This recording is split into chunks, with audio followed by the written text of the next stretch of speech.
সকলকে স্বাগত আজকের নতুন ভিডিওতে। আজকের ভিডিওতে আমরা জানব পুষ্টি কাকে বলে, পুষ্টির বৈশিষ্ট্য এবং পুষ্টির মূল ধাপ। সাধারণত জীব অর্থাৎ যাদের প্রাণ আছে, সেক্ষেত্রে উদ্ভিদ, মানুষ, গরু, ছাগল, সেটাকেই জীব বলা হয়।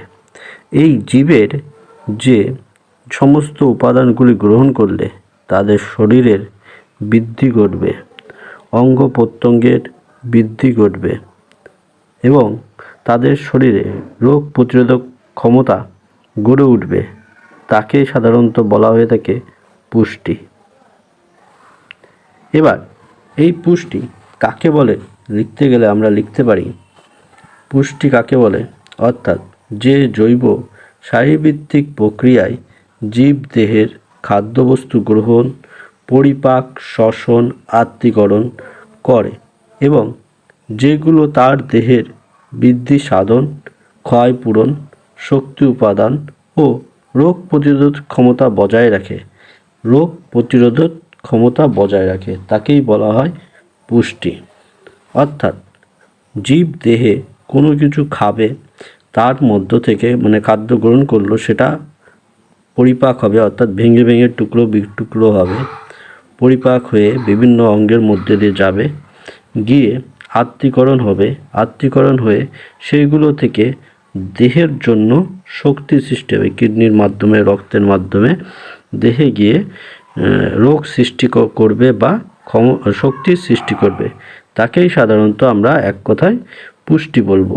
একদম এই পয়েন্টটুকু লিখে ফেলতে পারলেই হয়ে যাবে পুষ্টি কাকে বলে। ঠিক আছে, পরবর্তীতে খেয়াল করো পুষ্টির উপাদান। পুষ্টির সাধারণত 6টি উপাদান আমরা এখানে লক্ষ্য করা যায় বা বিজ্ঞানে লক্ষ্য করা যায়।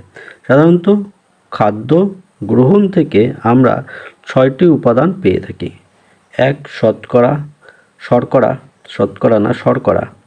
আমিষ বা প্রোটিন, স্নেহ পদার্থ বা ফ্যাট, ভিটামিন আর খনিজ লবণ ও জল। ঠিক আছে, এই 6টি উপাদান সাধারণত সমস্ত খাদ্যে থাকে না। যে খাদ্যে এই 6টি উপাদান থাকে তাকে বলা হবে সুষম খাদ্য, কিন্তু সমস্ত খাদ্যে এই 6টি উপাদান পাওয়া সম্ভব নয়।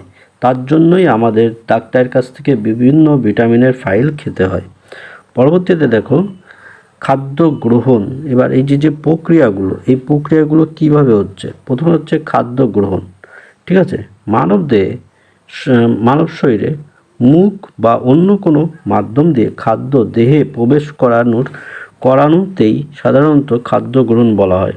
এবার অন্য কোনো অঙ্গ বললে অনেকে ভাববে কি দেখি, যখন অপারেশন হয় তখন কিন্তু মানুষকে মুখ দিয়ে না খাইয়ে নাক দিয়ে বা নলের মাধ্যমে খাওয়ানো হয়, সেটাই বোঝানো যায়। বা অন্য প্রক্রিয়াতেও অনেক জীব খাদ্য গ্রহণ করে, সেটাকেই খাদ্য গ্রহণ বলা হচ্ছে। পরিপাক, জটিল খাদ্য ভেঙে সহজ ও তরল উপাদানে পরিণত হওয়ার প্রক্রিয়াকে বলা হয় পরিপাক। অর্থাৎ আমরা যখন একটা ভাতের দানা খাই বা রুটির টুকরো খাই, সেগুলো মুখের মধ্যে, দাঁতে ও অন্যান্য অঙ্গের মাধ্যমে ছোট ছোট টুকরো হয়ে বিভিন্নভাবে আমাদের শরীরে মেশে, সেই প্রক্রিয়াকে বলা হচ্ছে পরিপাক। এবার এর মধ্যে ক্ষুদ্রতন্ত্র, বৃহত্তন্ত্র অনেক আছে। তারপরে দেখো শোষণ কাকে বলে। শোষণ হচ্ছে সাধারণত খাদ্যের পরিপাকের সময় সরল খাদ্য উপাদান রক্তে মিশে যাওয়াকে শোষণ বলা হয়। অর্থাৎ পরিপাকের সময় ছোট ছোট যে কণা হয়ে গেল খাদ্যের, যেগুলো সাধারণত রক্তের সঙ্গে মিশে যাবে, রক্ত যখন আমাদের শিরাতে যাবে সেই রক্তের সঙ্গে মিশে যাবে, তাকেই সাধারণত শোষণ বলা হয়। আত্তীকরণ, 4 নম্বরে আত্তীকরণ কি, খাদ্যের শোষিত উপাদান দেহের কোষের কর্তৃক গৃহীত ও শক্তি উপাদানে ব্যবহার হওয়ার প্রক্রিয়াকেই আত্তীকরণ বলা হয়। অর্থাৎ খাদ্য যে শোষিত উপাদানগুলি আছে, সেই উপাদানগুলি যখন কোষের মাধ্যমে গৃহীত হয়ে শক্তি তৈরি করবে, তখন তাকে বলা হবে আত্তীকরণ।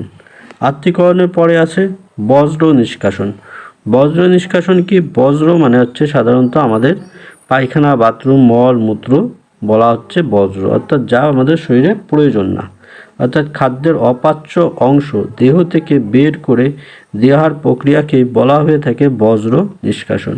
অর্থাৎ আমরা যখন পেচ্ছাপ করি, পায়খানা করি, মলমূত্র ত্যাগ করি, যাকে বলা হয়, তাকে সাধারণত বজ্র নিষ্কাশন বলছে। অর্থাৎ খাদ্যের আর কোনো ওই অংশ থেকে শরীরের জন্য আর কোনো উপকার পাওয়া যাবে না, সেই জন্য ওটাকে বের করে দেওয়া হয়। ঠিক আছে, ওটা অনেক সময় জমে থাকলে আমাদের মন্দ বায়ু হয়, যাকে খাঁটি বাংলায় বলা হয় থাকে পাদ, সেই মন্দ বায়ু হয়। ঠিক আছে, এইগুলোই হলো খাদ্যের বিভিন্ন পুষ্টির বিভিন্ন উপাদান, বিভিন্ন বৈশিষ্ট্য।